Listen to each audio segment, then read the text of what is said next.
Hello बच्चों, कैसे हो आप सब बेटा।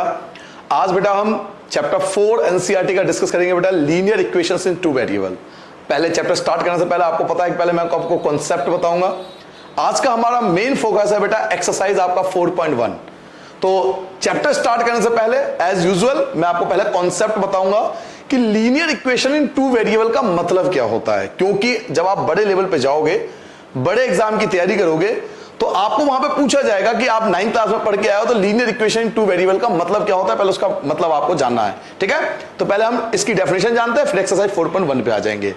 देखिए बेटा, लीनियर इक्वेशन क्या होता है, ये दो वर्डों से मिलकर है, एक तो लीनियर इक्वेशन और एक टू वेरिएबल। इन दो वर्ड से मिलकर बनाए चैप्टर। लीनियर इक्वेशन एक ऐसा इक्वेशन होता है जिसको अगर हम ग्राफ पे रिप्रेजेंट करें तो एक स्ट्रेट लाइन आता है, यानी ग्राफ पे रिप्रेजेंट करने पर अगर स्ट्रेट लाइन आ जाए, जैसे मान लो ये ग्राफ है और ये स्ट्रेट लाइन आ गया, तो ऐसा इक्वेशन जिसको अगर ग्राफिकली रिप्रेजेंट किया जाए तो वो एक ग्राफ के फॉर्म में आ जाए, एक सीधी लाइन के स्ट्रेट लाइन के फॉर्म में आ जाए, वो लीनियर इक्वेशन होता है। और टू वेरिएबल का मतलब है यहां पे दो वेरिएबल होंगे, एक आपका एक्स होगा और एक आपका वाई होगा।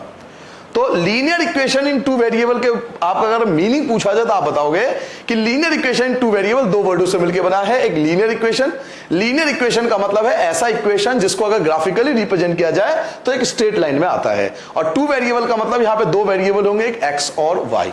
ठीक है, ये था लीनियर इक्वेशन टू वेरिएबल का डेफिनेशन। लेकिन आज का हमारा मेन टॉपिक क्या है, एक्सरसाइज 4.1। तो एक्सरसाइज 4.1 बेटा स्टार्ट करेंगे।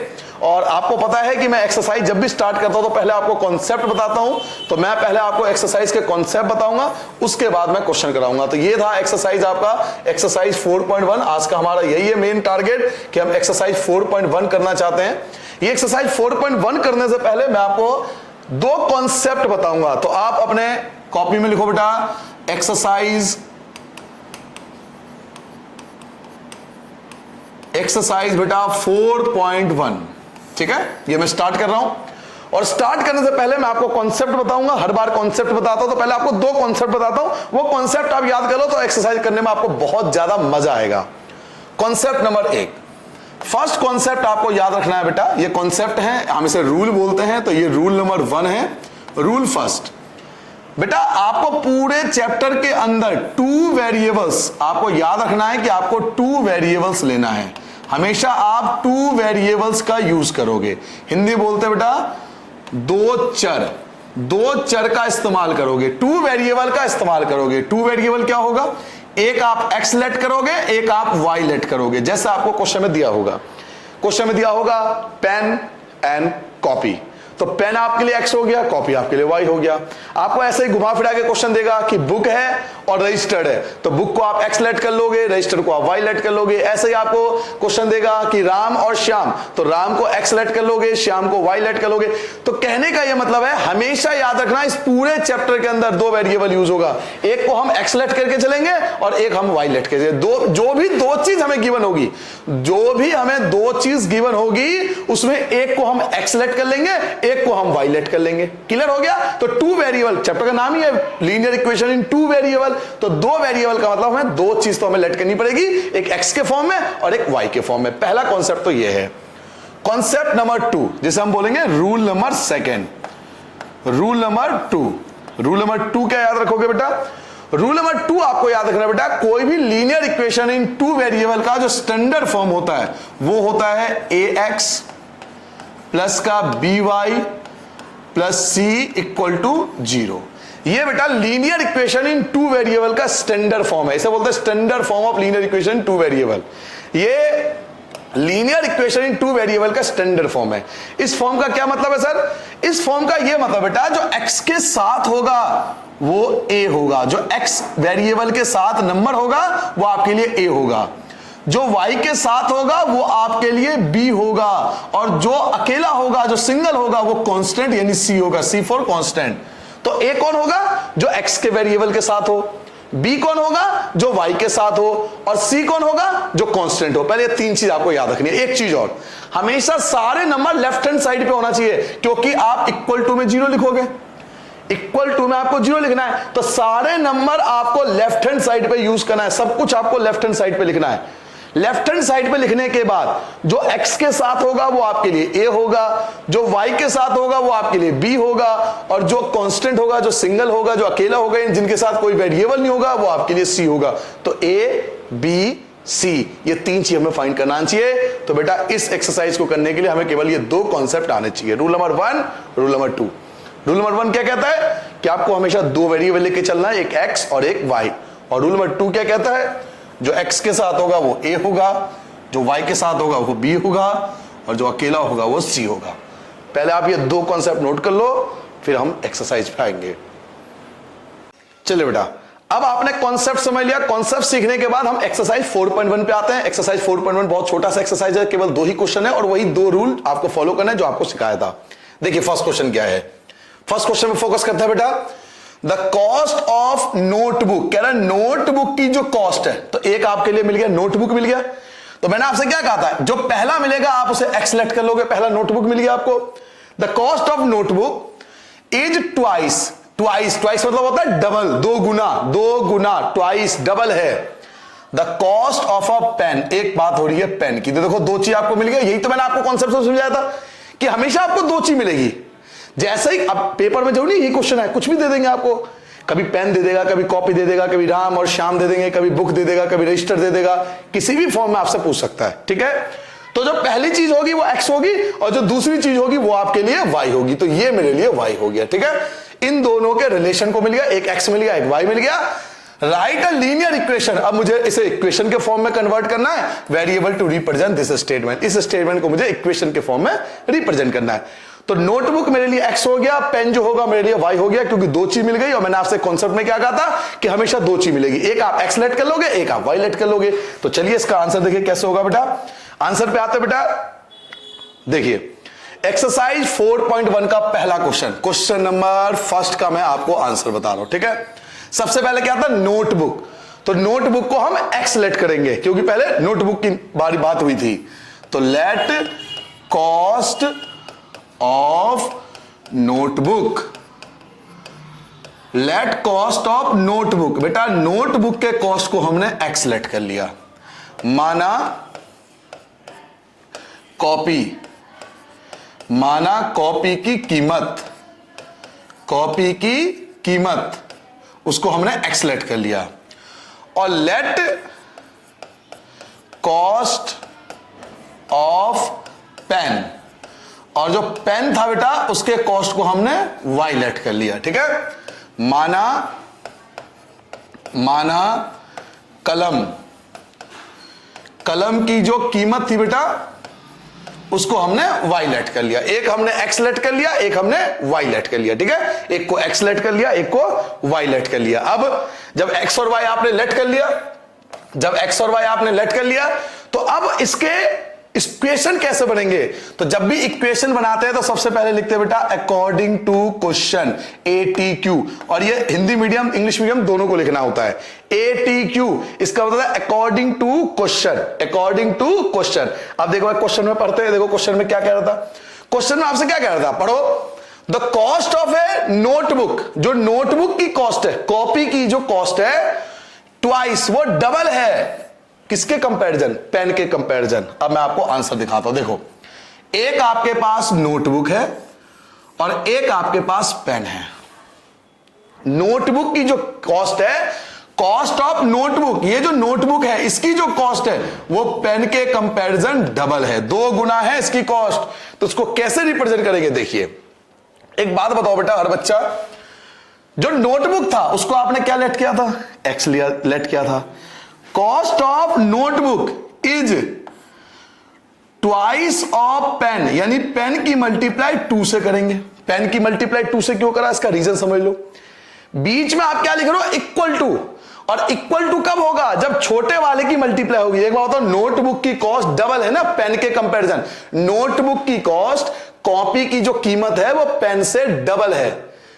नोटबुक महंगा है तो कॉस्ट किसका कम है, पेन का, तो पेन की मल्टीप्लाई 2 से होगी। हमेशा छोटे की मल्टीप्लाई होती, जब छोटे की मल्टीप्लाई करोगे तभी तो इक्वल होंगे दोनों। हमें दोनों को इक्वल करना है। इक्वेशन में इक्वल क्यों लगाता है, इक्वल करने के लिए। इक्वल कब होगा, जब हम छोटे की मल्टीप्लाई, ये तो ऑलरेडी पड़ा है, जो एक्स है, एक्स मतलब कौन, नोटबुक, जो नोटबुक है वो तो ऑलरेडी बड़ा है, तो हम पेन की मल्टीप्लाई 2 से करेंगे ताकि दोनों इक्वल हो जाए। तो जैसे ही आप इसकी मल्टीप्लाई करोगे बेटा तो क्या लिखोगे, x इक्वल टू में 2 की मल्टीप्लाई y से करोगे, क्या बन जाएगा 2y। तो x equal to 2y, x equal to 2y, ये आपके लिए इक्वेशन बन गया।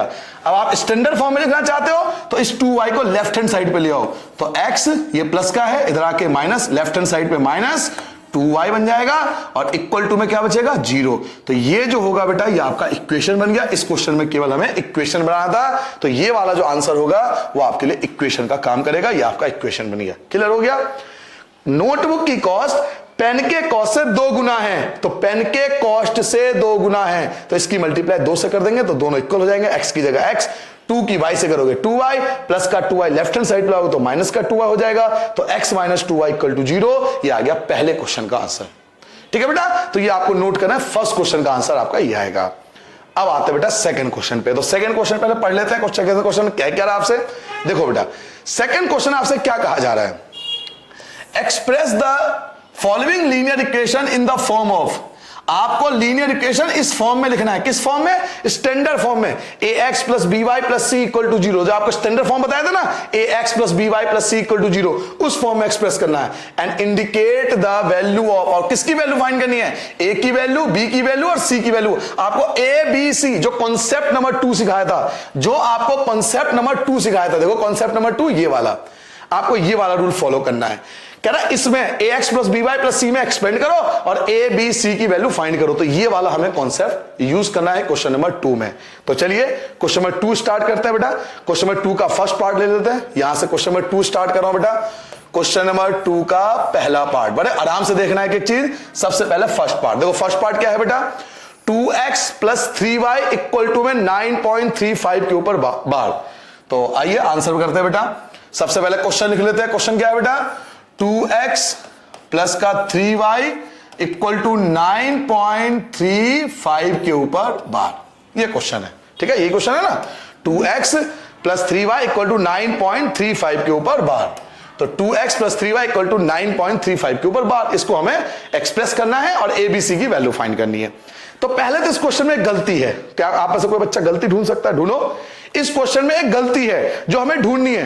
क्या गलती है कि ये जो है वो राइट हैंड साइड पे है, जबकि इक्वेशन में आपको क्या कहता है, सब कुछ लेफ्ट हैंड साइड पे होना चाहिए। ये चीज आपको याद रखना है, सब कुछ लेफ्ट हैंड साइड पे होना चाहिए, जबकि ये राइट हैंड साइड पे। तो पहले इसको लेफ्ट हैंड साइड पे ले आओ। तो आंसर करता हूं बेटा, आंसर कैसे होगा इसका, 2x प्लस का 3y, बेटा प्लस का इधर ले आओगे तो क्या बनेगा, माइनस का 9.35 के ऊपर बार इक्वल टू 0। क्लियर हो गई बेटा, ये प्लस का था, प्लस का इधर लाओगे तो माइनस का हो जाएगा। अब देखो सब कुछ लेफ्ट हैंड साइड पे आ गया, आपके पास सब कुछ लेफ्ट हैंड साइड पे आ चुका है, लेफ्ट हैंड साइड पे आ गया। अब आपके पास फॉर्मूला, मतलब फॉर्मूला क्या था, फॉर्मूला था सर जी ax प्लस का by प्लस का c इक्वल टू 0, यही तो था formula, ax plus by plus c equal to 0। अब कंपेयर करो, अगर आप कंपेयर करोगे तो देखो a जो होगा, a क्या होगा, x के साथ 2 है तो ये a होगा, कॉमा b क्या होगा बेटा, y के साथ 3 है तो ये आपका b होगा, और c क्या होगा, c होता है कांस्टेंट। कांस्टेंट क्या है, लास्ट में क्या है, माइनस का 9.35 के ऊपर बार।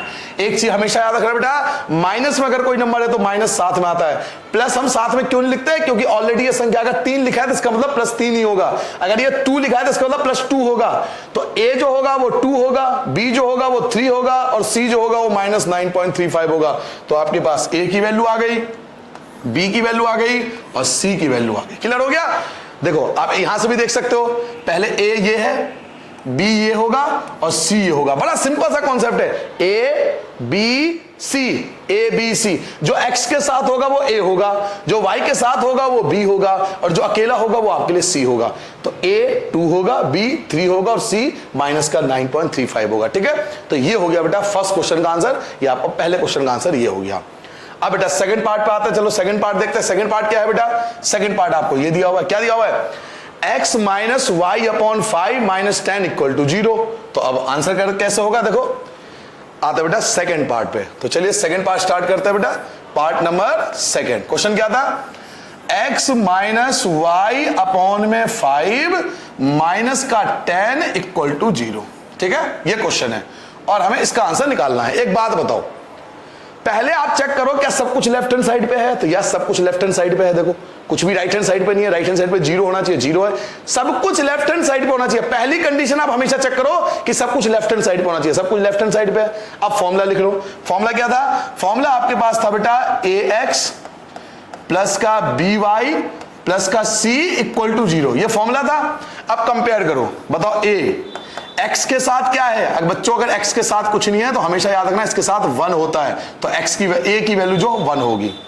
अगर x के साथ कोई नंबर नहीं है तो 1 छुपा हुआ होता है, x के साथ कुछ नहीं है तो 1 होगा। ये आपको दिखाने की जरूरत नहीं है, मैं समझाने के लिए यूज कर रहा हूं। ये दिखाना मत पता लगे आप दिखाने लगे, नहीं, आपको ये दिखाने की आवश्यकता नहीं है। x के साथ अगर कुछ नहीं है तो 1 है, तो a की वैल्यू जो होगी 1 होगी। अब आते बेटा b पे। b क्या बताया था? जो y के साथ हो। बताओ y के साथ क्या है? y के साथ भी कुछ नहीं है, तो कुछ नहीं हो तो 1 तो होगा। अगर y के साथ कुछ नहीं है तो 1 तो होगा, तो माइनस का 1 और अपॉन में क्या है? अपॉन में 5, ये भी लिखना पड़ेगा आपको। y के साथ कुछ नहीं हो तो 1 तो होगा, तो 1 माइनस ये 1 ये और अपॉन में 5। और बचा c क्या होता है? लास्ट वाला। लास्ट में देखो, लास्ट में क्या बचा? लास्ट में बचा आपके पास -10। तो ये जो c होगा आपका बेटा, जो c होगा आपका, अब c लिख लेते हैं। c जो लास्ट में होता है, लास्ट में क्या है? -10, तो ये होगा -10। तो आपके पास a की वैल्यू आ गई, आपके पास b की वैल्यू आ गई, आपके पास c की वैल्यू आ गई। देखो कैसे फाइंड करते हैं। x के साथ कुछ नहीं है तो 1 है, तो 1 है। y के साथ कुछ नहीं है तो 1 तो होगा, अपॉन में 5 भी है। और c क्या है जो लास्ट में? बड़ा सिंपल है, a b c। ये हो गया सेकंड पार्ट का आंसर। ठीक है बेटा, अब आते हैं बेटा थर्ड पार्ट पे। तो पहले थर्ड पार्ट देख लेते हैं क्या। थर्ड पार्ट क्या है बेटा? -2x plus 3y equal to में 6। -2x plus 3y equal to में 6। और आप हेल्प करोगे इस बार। चलिए देखते हैं कितने बच्चे हेल्प करते हैं। क्वेश्चन क्या था बेटा? थर्ड पार्ट पे आते हैं बेटा, थर्ड पार्ट पे आते हैं। ये आ गया थर्ड पार्ट, यहां से थर्ड पार्ट स्टार्ट करता हूं। माइनस का 2x प्लस का 3y इक्वल टू में 6। ठीक है, ये क्वेश्चन है। एक चीज बताओ सारे बच्चे मिलकर, क्या इस क्वेश्चन में कुछ गलती है? क्या आपको कोई बच्चा इसकी गलती ढूंढ सकता है? क्या गलती है इसमें? कुछ गलत है जो हमें सही करना है, इसको मॉडिफिकेशन करना है, इसका मॉडिफाई करना पड़ेगा। क्या गलती है बताओ? इक्वल टू में 6। आपको बार बार कह रहा हूं, सबसे पहले चेक करो कि इक्वल टू में 0 होना चाहिए। 6 है तो 6 को पहले लेफ्ट हैंड साइड पे ले आओ। तो कैसे आएगा बेटा? सबसे पहले क्या लिखोगे? माइनस का 2x प्लस का 3y, और ये प्लस का 6 है, वो लेफ्ट हैंड साइड पे -6 हो जाएगा, इक्वल टू में 0। तो आपके पास a ये आ गया, ये आ गया, प्लस का माइनस हो गया, स्टैंडर्ड फॉर्म में आ गया। अब आप फॉर्मूला लिख सकते हो। तो फॉर्मूला सबको याद होगा, बताओ फॉर्मूला क्या था? फॉर्मूला था हमारा ax प्लस का by प्लस का c इक्वल टू 0। ये फॉर्मूला था आपका, ax plus by plus c equal to 0। अब आप कंपेयर करो। अगर आप कंपेयर करोगे, बहुत अच्छे से कंपेयर करो, तो बताओ बेटा a की वैल्यू क्या दिखाई दे रही है? a की वैल्यू -2 दिखाई दे रही है। b ढूंढो बेटा, b क्या है? तो b की वैल्यू आपको 3 मिलेगा। और c ढूंढो बेटा, c की वैल्यू -6 होगा। तो हर बच्चे को समझ में आ गया होगा कि भाई x के साथ -2 है, y के साथ 3 है और अकेला -6 है। तो ये आपके लिए a है, ये आपके लिए b है और ये आपके लिए c है। a b c क्लियर हो गया? तो ये जो होगा वो आपका रिक्वायर्ड आंसर आ जाएगा, a b और c। ठीक है बेटा, चलिए अब आता है बेटा फोर्थ पार्ट पे। फोर्थ पार्ट देखो, फोर्थ क्या है? फोर्थ पार्ट है x equal to 3y। x equal to 3y। तो चलिए आंसर करते हैं। x इक्वल टू 3y को सॉल्व करते हैं बेटा। x equal to 3y, fourth part question है x इक्वल टू 3y। अब बताओ इस क्वेश्चन में क्या गलती है? पहले तो सबको मिल गया होगा गलती कि 3y सर जी राइट हैंड साइड पे, पहले लेफ्ट। पहले सब कुछ लेफ्ट हैंड साइड पे हमें लाना होता है, तो पहले सब कुछ लेफ्ट हैंड साइड पे ले आएंगे। तो आ जाओ बेटा, पहले सब कुछ लेफ्ट हैंड साइड पे ले आते हैं। तो x प्लस का क्या हो गया? माइनस हो गया। x की जगह x प्लस का माइनस हो गया, लेफ्ट हैंड साइड पे आ गए। और देखो तीसरा नंबर नहीं है, जब तीसरा नंबर नहीं होगा, जो नहीं होगा उसके लिए 0 यूज होता है, इक्वल टू 0। हाँ जी हाँ, ये बात भी ध्यान रखना। x तो है, प्लस का हो गया माइनस। अब c नहीं है, c नहीं है तो 0 लिखेंगे, इक्वल टू में 0। जो नहीं होगा उसके लिए 0। अब मान लो किसी क्वेश्चन में x नहीं है तो आप 0x लिखोगे, किसी क्वेश्चन में y नहीं है तो 0y लिखेंगे, किसी क्वेश्चन में c नहीं है तो 0 लिखेंगे। क्लियर हो गया? इसमें c नहीं है, देखो x है, y है, लेकिन थर्ड नहीं है तो 0 लिख, जो नहीं होगा वो 0 आएगा, इक्वल टू में 0। अब आप फॉर्मूला लिख सकते हो। तो बताइए फॉर्मूला क्या था? फॉर्मूला था बेटा ax प्लस का by और प्लस का c इक्वल टू 0। चलिए कंपेयर करो, सारे बच्चे मिलकर कंपेयर करो। यहां x के साथ कुछ नहीं हो तो बताओ, मैंने आपको बताया जब x के साथ कुछ नहीं हो तो 1 होता है, तो x की वैल्यू 1 हो गई। b y के साथ क्या है, y के साथ -3 है, तो b की वैल्यू -3 हो गया। और c जो लास्ट में है, लास्ट में क्या है 0। तो आपके पास तीनों वैल्यू आ चुकी है, आपके पास a आ गया, आपके पास b आ गया, आपके पास c हो गया। क्लियर हो गया? ये आपके लिए a है, ये आपके लिए b है और ये आपके लिए c है। तो a b c तीनों वैल्यू आपके पास आ गई। ठीक है बेटा, भाई मेरे लिए ये a है, ये मेरे लिए b है और ये मेरे लिए c है। तो a b c, a की वैल्यू 1 आ गई, b की वैल्यू -3 आ गई और c की वैल्यू 0 हो गई। ठीक है बेटा, ये था फोर्थ पार्ट। अब आते हैं बेटा फिफ्थ पार्ट पे। देखते हैं फिफ्थ पार्ट क्या है। देखो फिफ्थ पार्ट क्या है, 2x equal to -5y, 2x equal to -5y। तो चलिए सॉल्व करते हैं 2x इक्वल टू -5y को। क्वेश्चन लिख लेता हूं पहले। क्वेश्चन ये है बेटा 2x इक्वल टू -5y, ये क्वेश्चन है। अब आप सबको दिख रहा होगा कि इस क्वेश्चन में गलती है। क्या गलती है? अब तो ढूंढ ही लोगे, इतनी देर हो गया। क्या गलती है? ये राइट हैंड साइड पे है, क्या करूं इसको? पहले लेफ्ट हैंड साइड पे ले आओ सर जी। तो बिल्कुल लेफ्ट हैंड साइड पे लाओगे, शाबाश। तो लेफ्ट हैंड साइड पे लाओ बेटा, 2x की जगह 2x लाओगे, माइनस, ये माइनस का है ना, लेफ्ट हैंड साइड पे आके क्या हो जाएगा, प्लस का 5y इक्वल टू। अब एक चीज देखो, यहां पे गलती है ना, क्या गलती है बताओ, क्या गलती है ढूंढो। आपके पास क्वेश्चन में देखो x है y है, 2x की जगह 2x माइनस का प्लस हो गया, थर्ड संख्या नहीं है, x है y है, थर्ड नहीं है। थर्ड क्या मतलब, c नहीं है, c नहीं है तो क्या लिखेंगे 0 इक्वल टू 0।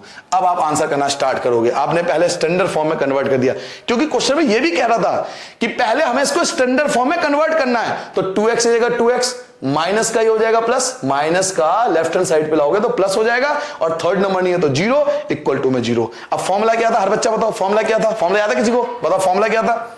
फॉर्मूला था आपका ax प्लस का by प्लस का c इक्वल टू 0। अब तो ढूंढ सकते हो, a क्या होगा 2, b क्या होगा बेटा 5 जो y के साथ है, और c क्या होगा, c आपका आ जाएगा 0।